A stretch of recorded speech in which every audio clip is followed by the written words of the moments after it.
County চ্যাম্পিয়নশিপে আজ মাঠে নামছেন সাকিব। আজ টন্টনে সামারসেটের বিপক্ষে সারের হয়ে খেলবেন সাকিব। 4 দিনের ম্যাচটি খেলেই আবার জাতীয় দলের ক্যাম্পে ফিরবেন তিনি। এই মাঠে একটি সেঞ্চুরি আছে সাকিবের। 2019 বিশ্বকাপে ওয়েস্ট ইন্ডিজের বিপক্ষে সেঞ্চুরি করেছিলেন তিনি। এর আগে কাউন্টিতে উইস্টারশায়ারের হয়ে 9টি 4 দিনের ম্যাচ খেলেছেন সাকিব। রান করেছেন 412, উইকেট নিয়েছেন 42টি। সাকিবের দলে আছেন বেশ কয়েকজন তারকা ক্রিকেটার। দলটির হয়ে ইনিংস ওপেন করেন রবি বার্নার্স, উইল জ্যাক, বেন ফোকসের মতো তারকারা। তাদের সঙ্গে এবার সাকিবের যোগ দেওয়াটা নিশ্চিতভাবে দলের শক্তি বাড়াবে।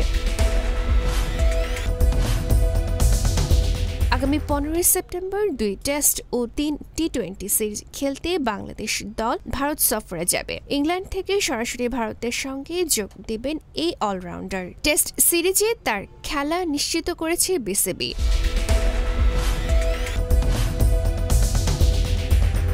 স্পোর্টস নিউজ, গণমানুষের আওয়াজ।